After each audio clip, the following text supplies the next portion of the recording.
Good afternoon, everyone. It is Wednesday, September 7th, 2022 at 3 o'clock p.m., and that means it is time for Women in Business.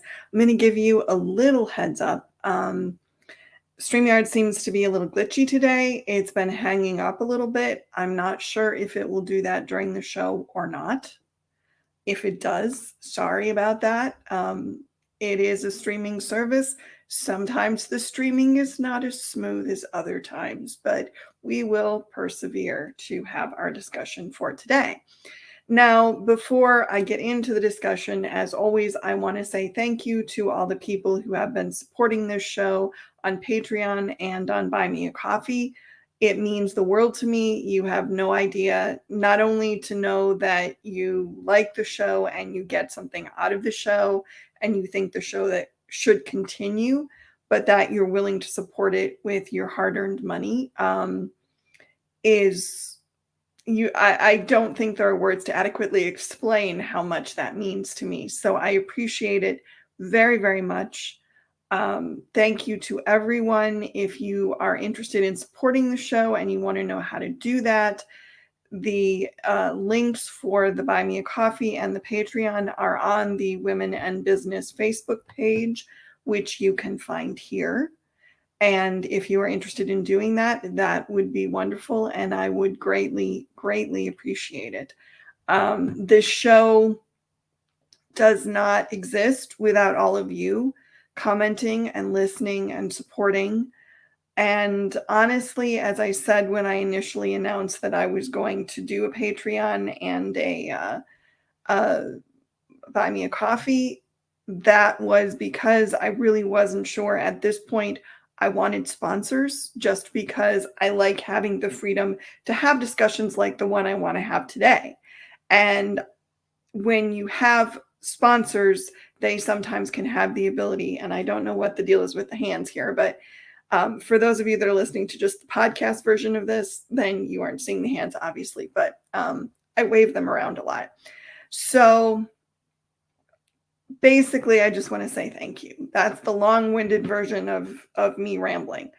But before we get into what we're going to talk about today, I wanted to point out a site that I have promoted before, but I'm back to promoting it again because I do think it's important. And it is called sheshouldrun.org. And it is for people who are interested in being candidates for some sort of governmental office, local, state, or federal. And it is also for people who want to support women who are interested in being candidates for office. And I think one of the things that probably most women can agree on, maybe, I don't know, I probably shouldn't say that, is that it would be nice if there were more women running for office and if there were more women in office. We do not have parity, in case you have not noticed. We are far from it. So getting more women in all levels of government and getting more women with experience in being in all levels of government would be a wonderful thing. So I think that's definitely something that we should be pursuing, and sheshouldrun.org is one way to do that. So I'm going to keep promoting it because I think it's important. And also, just to put it out there, this is the Patreon link. This is the Buy Me a Coffee link.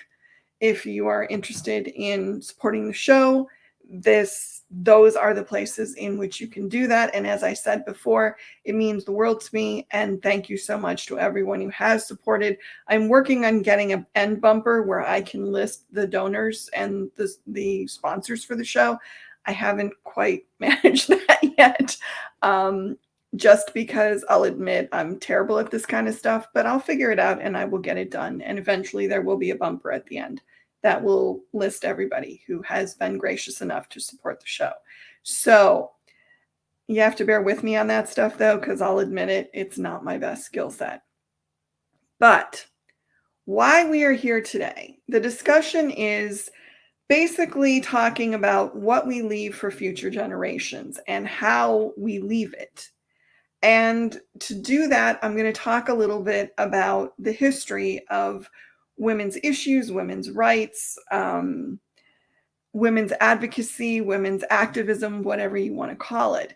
And some of the things that you can do to leave a better world, maybe than what we have right now, and some of the things that people have done in the past.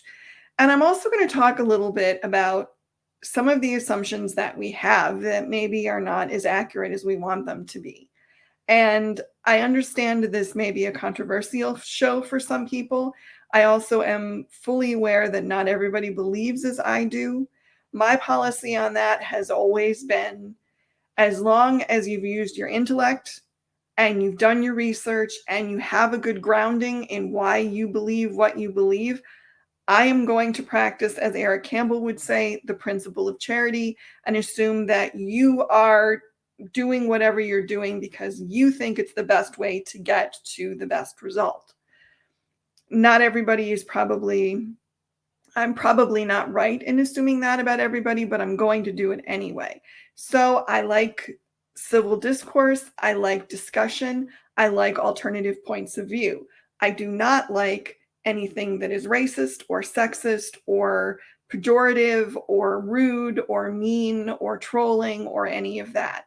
If you can present your argument that disagrees with me in a civil way, please do, because I like the discussion and I learned things from those discussions. But I think that's something that we've lost the art of doing a little bit. So like I said, I understand that some of the topics I'm going to talk about today might be a little controversial for some people, and some people may totally disagree with what I'm saying. I get that. I have zero problem with that, as long as it's civil. If you're going to call me, a fat, know-nothing troll, then yeah, you're gone. I don't need to deal with you. But if you can make your point in a civilized way, do it all day. I'm good with it. I fully understand that not everybody has had my life experiences and has my knowledge and has consumed the information I've consumed. I get that. And I'm okay with that. I don't think we should all be the same. And I think as long as you're trying to do good by your lights, then I'm good with it. I'm totally good with that. So that said, first thing I want to talk about is voting. And I think I did a whole show on this a month or 2 months ago, something like that. I don't know. I don't remember anymore. I've done it. I think this is the 86th show that I've done. So I've done a lot of them. So I don't remember what all of them are. But why I want to talk about voting is because I think sometimes women lose sight of the fact that it's only been 102 years since we were able to vote. Now, our country was officially formed, I think the date they count from is, I don't know if they count from 1776 or 1783, but anyway, it's something on the magnitude of 200 and something years old, 220 something years old, I think. So for half of the time, less than half of the time that we've been a country, we were allowed to vote. Now, when you factor in European countries, it's been far, far longer that women had no say in their government. They had no say in rules that were made and laws that were made that impacted them. They had zero say. When back in the 1500s and 1600s and probably 1700s and 1800s, most likely, women in England, in Great Britain, were property. When you married your husband, everything you owned became his, which didn't really matter because a lot of women didn't own much. But if you got dowry, if you got money, if you got property, that became your husband's. You did not legally have custody of your children. Your children were your husband's. If you were being abused or mistreated and decided to leave, you could not legally take your children with you. They were his. And when people say, well, voting, it doesn't really matter, it's rigged, it doesn't make a difference, one vote can't make a difference, all that kind of stuff, I just want to go, we didn't have this right just over 100 years ago. We could be as energized and annoyed and angered about what was happening, and we couldn't do anything to stop it. And yeah, you can make the case, and I've read the articles and listened to the podcasts and whatever as much as anybody else has, that voting is rigged, or that votes aren't counted, or voting doesn't matter. And I understand the cynicism about it. I'm as cynical about politics as anybody, I will tell you. I am cynical about politicians. I'm cynical about what they say. I'm cynical about what they do. I'm cynical about government in general. I think most of us probably are right now because it's been pretty messed up. But there still is no better game in town than voting. That's the reality. You don't have to like it. You just have to deal with the reality of it. Voting is still one of the best ways to get your voice heard and to get legislation passed that you want passed and to stop legislation that you don't want to have happen. Now, yeah, depending on which party you're affiliated with or what ideals you espouse, sometimes you're going to lose, and that sucks a lot. That's true. But how our system is designed to work is everybody votes. And notice when I say everybody, and that's a whole nother problem that we need to discuss. But everybody votes, and then whoever gets the most votes, whatever law, whatever person gets the office or gets enacted or whatever it is. That's how it works. And people are trying to subvert that, and that's hard because if you can't trust that everybody's going to follow the rules that have been established, and these are not laws, they're rules of civilized behavior, maybe. They're rules that honorable people follow, whatever you want to call it. There comes a point when, yeah, you can subvert voting. You can disregard it. You can make martial law. You can take over and have a coup, whatever you want to do. And if you do that, then yeah, we're done as a democracy and we're something else. And then maybe voting doesn't matter because it's whoever the guy in charge decides he wants to have in these positions that gets them. That's not what we want. And I think I need to say that like about 5 more times. But voting in itself is the right that, as of today, everyone who is a citizen has. Now, yes, there are and have been historically attempts to keep certain populations from voting, keep women from voting, keep, Black people from voting, keep, other minorities from voting. There have definitely been things like that have happened historically, and it sucks. And it's still probably happening in certain parts of America today. And that sucks. It shouldn't be that way. But it's still the best game in town. And the surest way to protect your right to vote is to protect everybody's right to vote, which means Black people, women, gay people, trans people, Asians, Latinx, whoever it is, anybody who is a citizen who wants to vote should have the right to vote. And don't think that your right is safe because you've historically had it. That doesn't necessarily ring true. And as we have historical examples of that, unfortunately. And I think that's something we need to keep in mind. I don't want to be dystopian. I don't want to be Cassandra sitting here saying everything's going to end. That's not what I'm saying. What I'm saying is we need to be aware and open to the possibility that just because we think we have a right, we don't necessarily have a right. And that brings me to why voting matters. Here's one of the things that I found in my research, and I looked this up hoping to God that it was not possible. It is.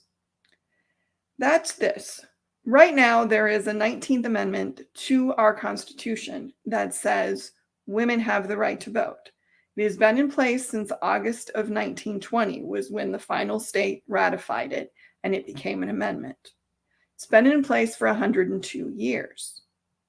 Now, here's the caveat to that. There's a little asterisk by that, which says if you can put an amendment in place, you can put another amendment in place to void the First Amendment. I really was hoping that this wasn't true because it's historically never happened, but I did the research and it is. You can put another amendment in place, and if it is ratified by 2/3 of the states, it becomes an amendment and nullifies the first one. And if you're wondering why I'm saying this, because, oh my God, of course, that's never going to happen. They're never going to take away voting rights for women. A lot of people said that about Roe versus Wade. And that is no longer the law of the land.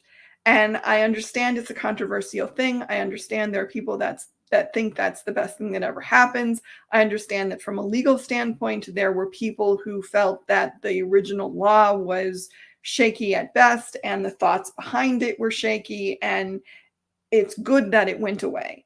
I get that. But the implication of that going away is that a protection for women that was federally mandated is no longer federally mandated. And this is not about whether you agree with abortion or not. This is about whether women should be able to control their own bodies, is really what it's about. And basically, the Supreme Court said no, because we knew, they knew, everybody who'd done the research knew that a lot of states were immediately going to shut down access to abortion.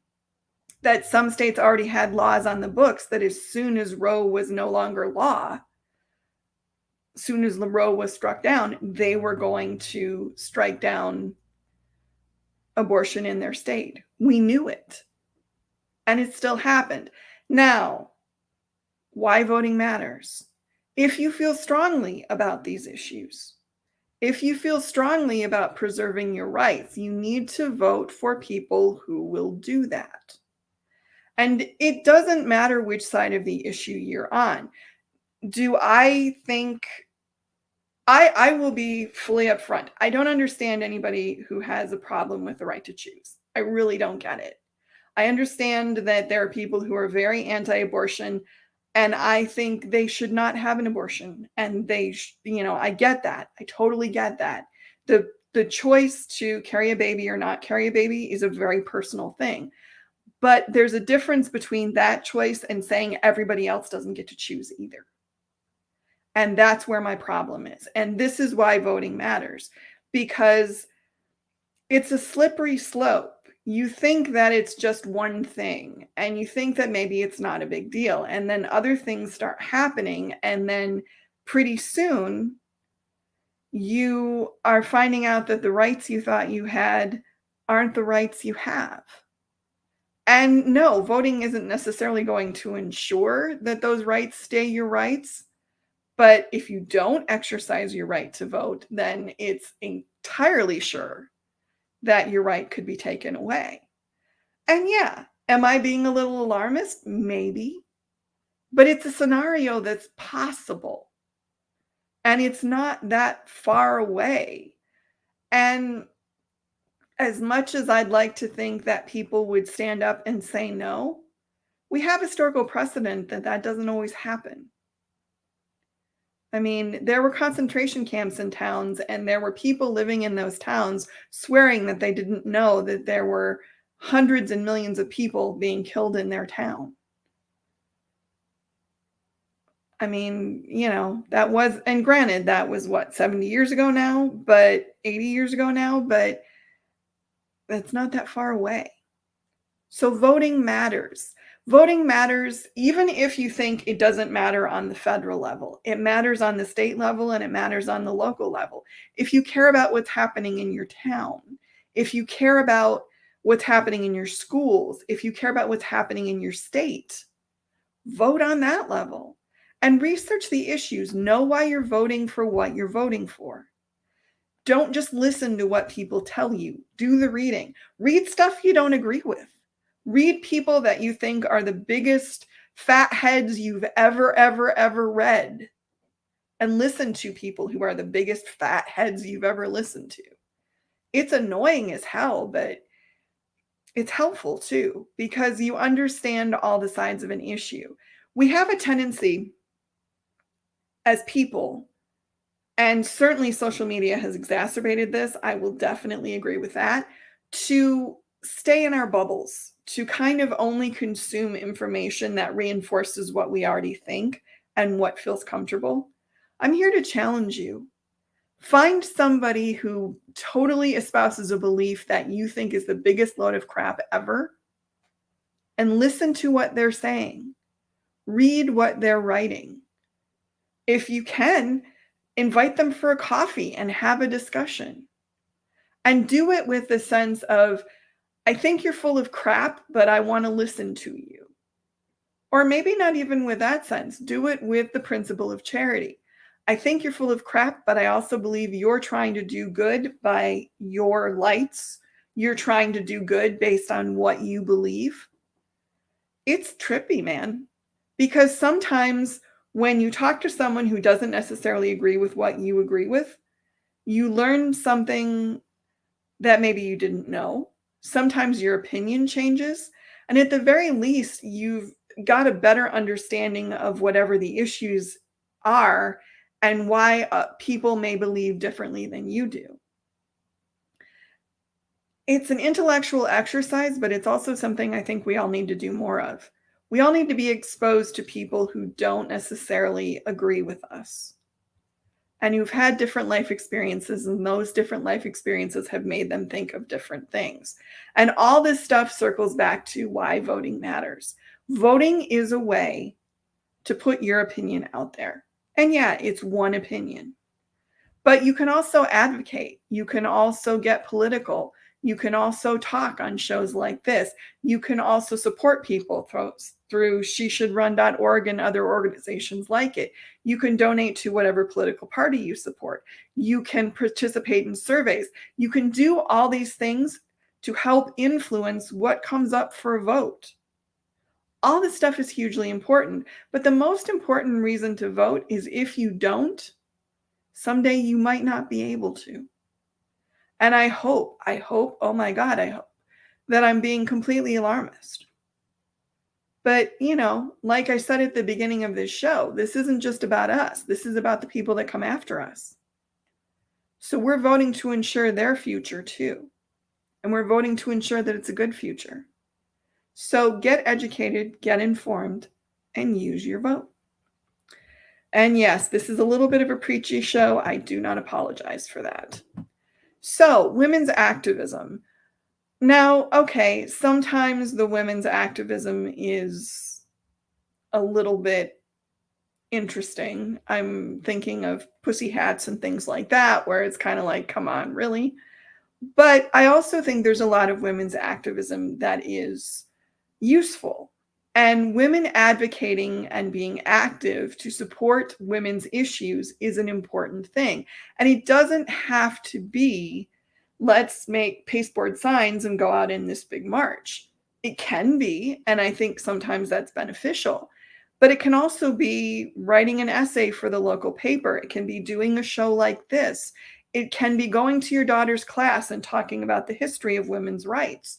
It can be picking an issue that you care about and donating some money. It can be supporting organizations like SheShouldRun.org.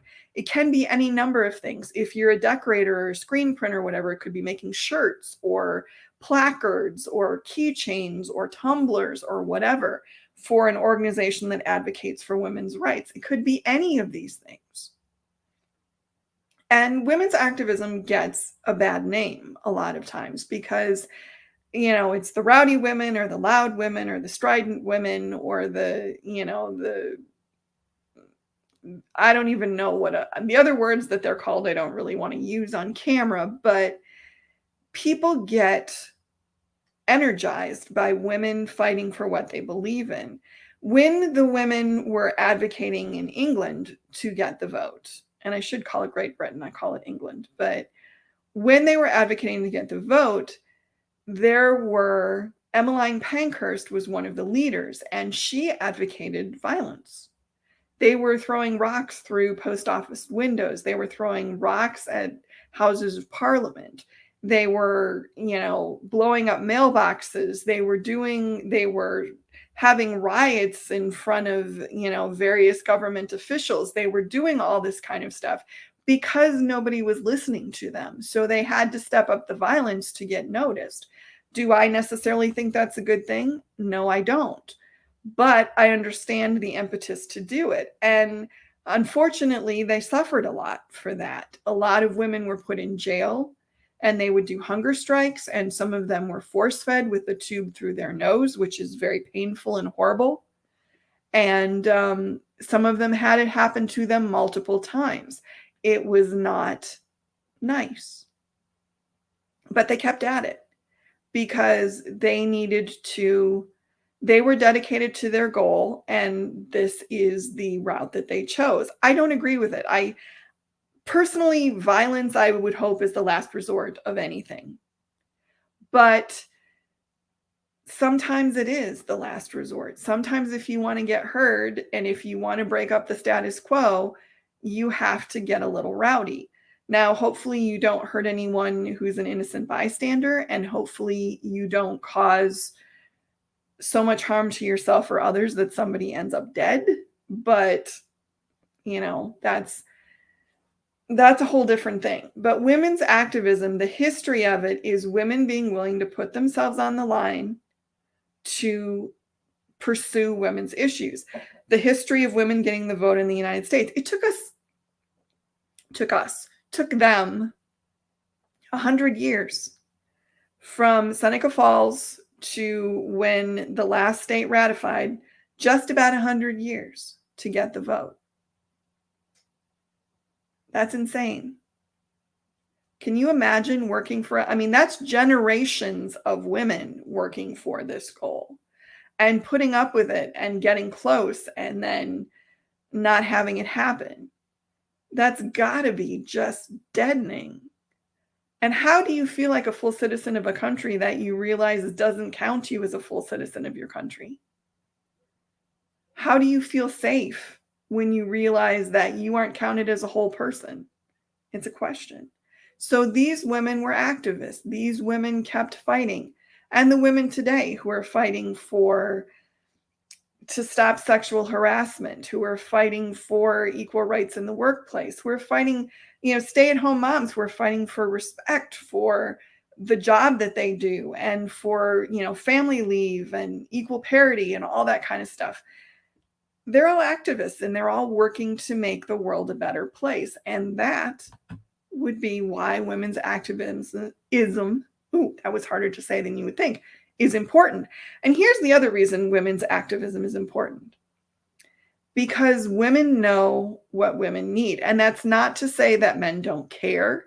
That's not to say that men can't make an educated guess. But they are not living the lives that women are living. And men can be as dedicated as possible.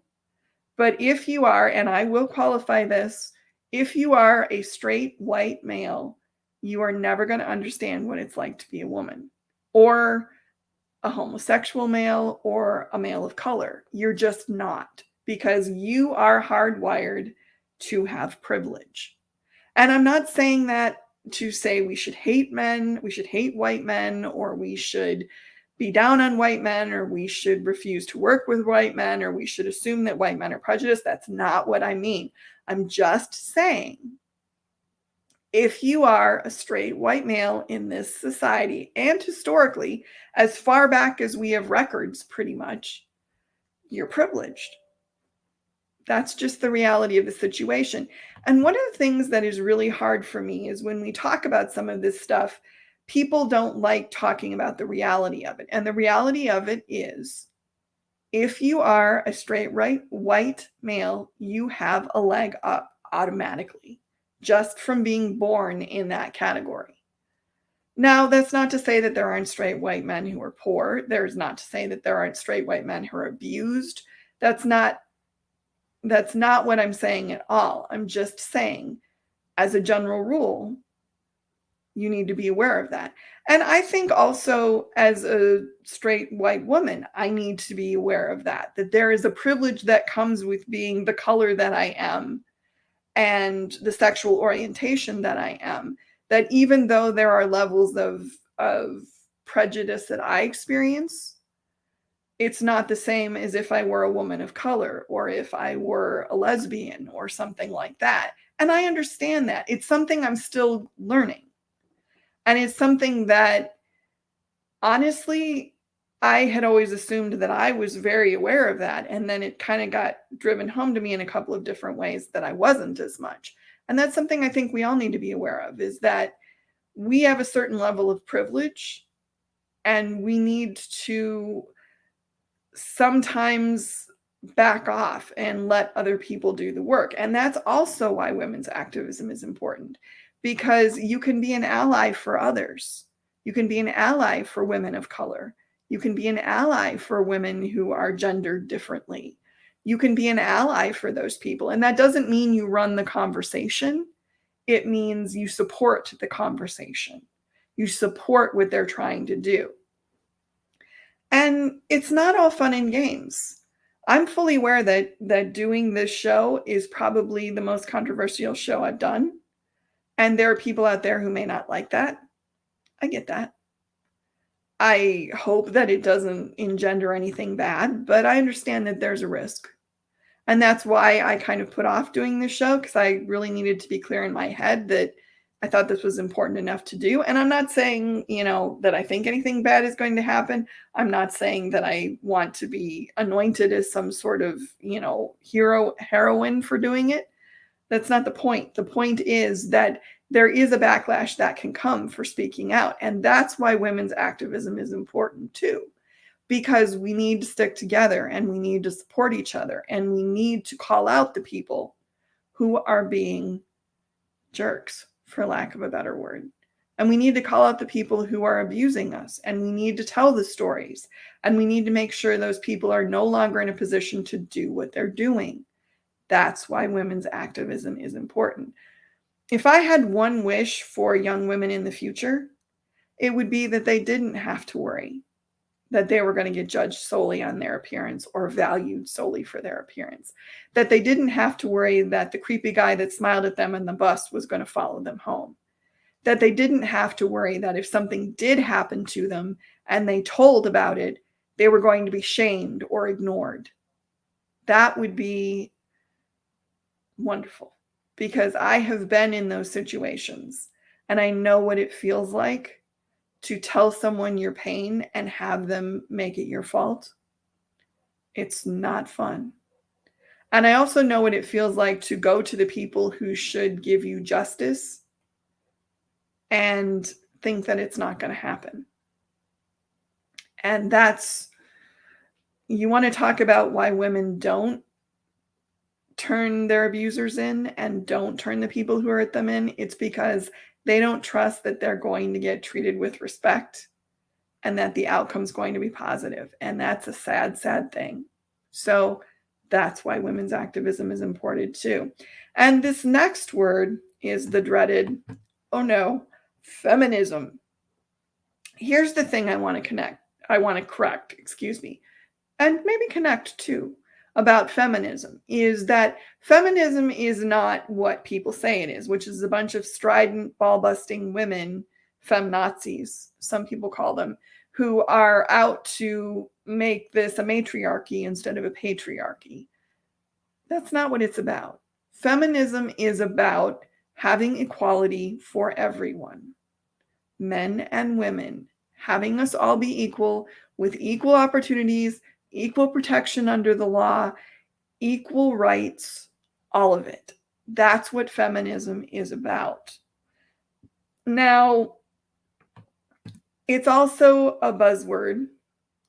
It's also something that if you want to bludgeon a woman or if you want to put a woman in a bad light, you'll call her a feminist.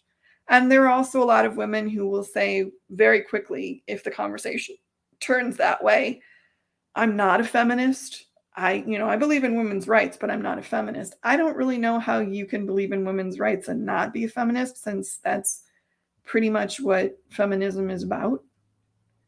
And feminism really came into vogue in the 1970s, really, when the women's rights movement really started taking off. And it's really interesting that we had voting that came in 1920, and then there were like 50 years where there wasn't a whole lot happening. I mean, there was the civil rights movement and there were women involved in that, but that was about getting rights for the entire population and not necessarily anything to do with gender. And before that, there wasn't a lot. And then the 70s, women just went, ooh, there's a lot that's wrong here and we need to fix this. And they started advocating for themselves. They started having discussions for themselves in consciousness raising groups and really comparing experiences and what bothered them and what annoyed them and what they wanted to change.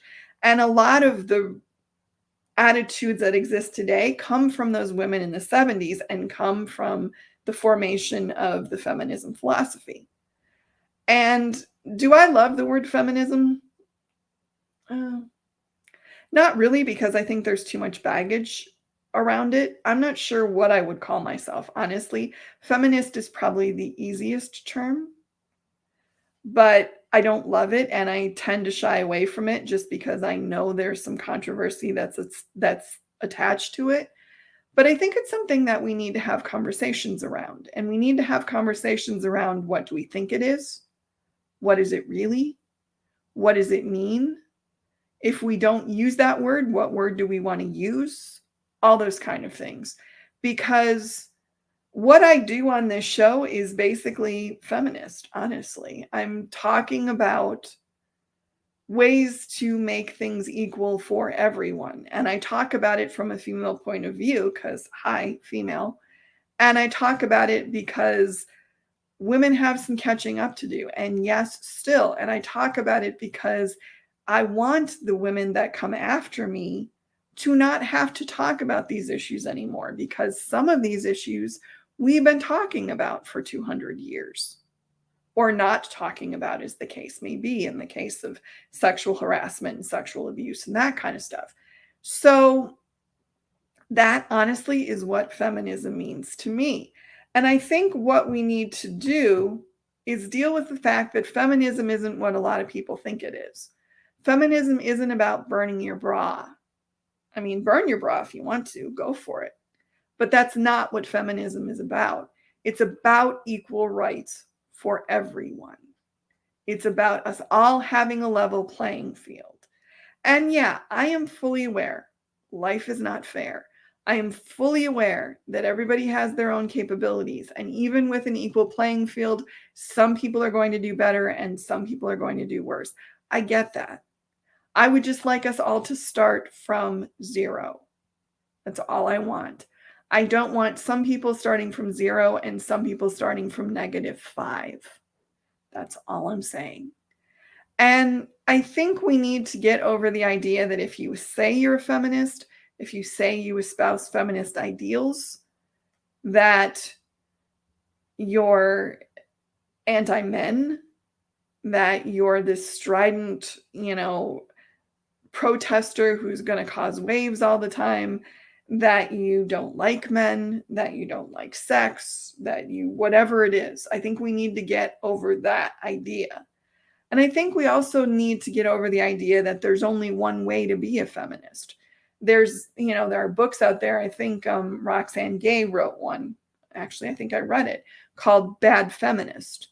And it was about how she didn't necessarily get along with feminist ideology. And I think, honestly, that's a danger that happens for a lot of people, is an ideology gets espoused by a particular group, and then that becomes, if you want to be this thing, you have to recite these tenets. I think there are a lot of ways to be a feminist. I think there are a lot of ways to be an advocate for women.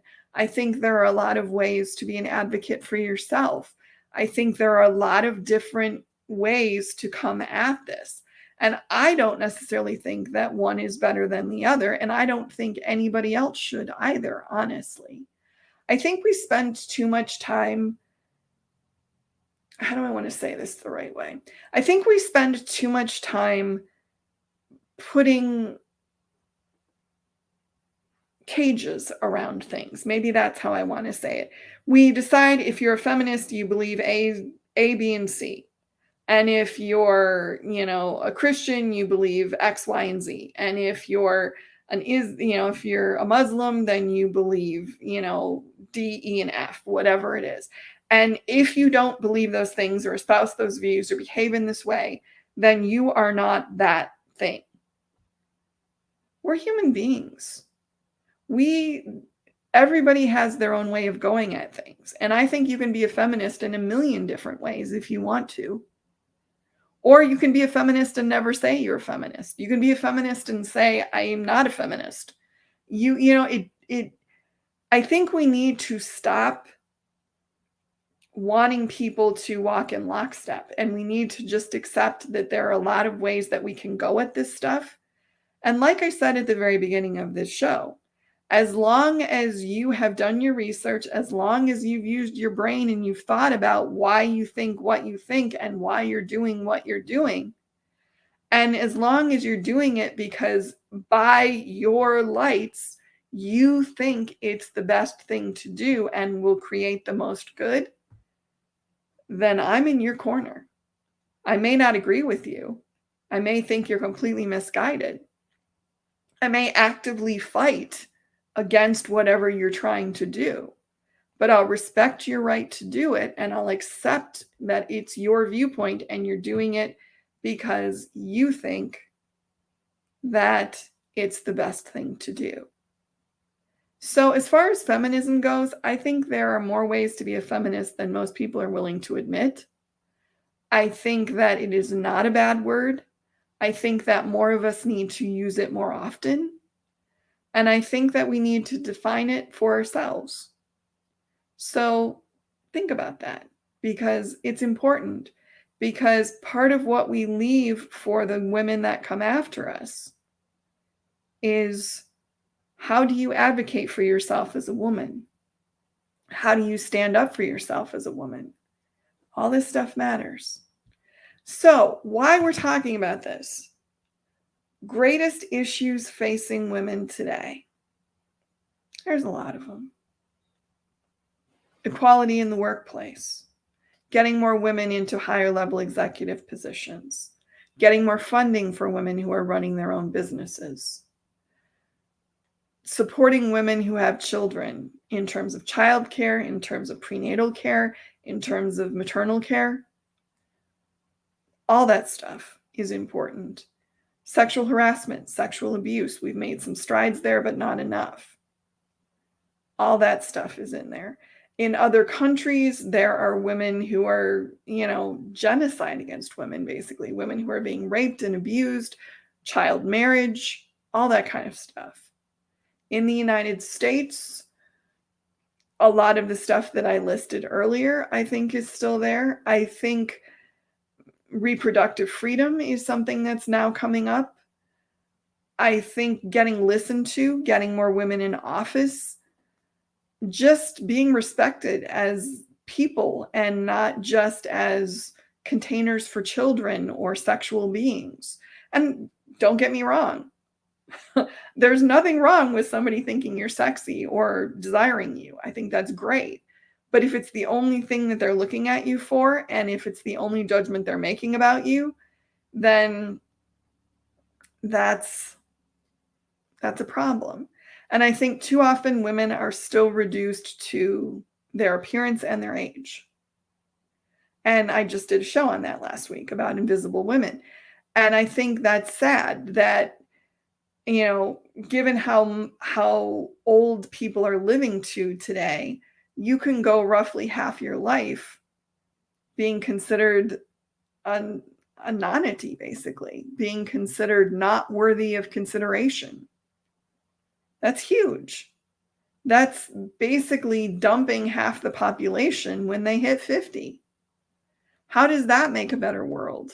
How does that make use of everybody's abilities? So there are a ton of issues. Pick one, pick 10, whatever you want to do. What do you think the greatest issue is? I'd be interested in hearing that. What do you think the greatest issue is? What is your biggest concern? And yeah, I think about this stuff a lot because I do the show, because I think it's important, because anybody who's watched this show before, I don't have kids. I'm not married. I'm not going to have grandchildren. I'm not doing this because I have a specific young person or young woman that I'm looking at and going, I want to make the world better for her. I'm doing this because there are a lot of young women out there that I want to make the world better for. There are a lot of young women that I want to make sure don't experience some of the things that I did. There are a lot of young women who right now are being told that they're only about how much they weigh, or they're being harassed, or they're being abused, or they're being denied a scholarship, or they're being steered away from science, technology, engineering, and math subjects, or whatever it is. And we need to advocate for these things. And that comes to, how do you combat these issues? I just listed them for you. Voting, being an activist, and espousing feminism. That's how you combat those things. Get out there and talk. And it doesn't have to be a big showy thing. You don't have to get a placard and go out and yell on the street and get tear gassed. It could be in your book club. It could be in lunch with a friend. It could be sitting at dinner with your daughters or your nieces or your students or whatever it is. That's how we start changing these issues. And the other way that we start changing these issues is we don't have these discussions just amongst women. We have these discussions with men, and we have these discussions with boys.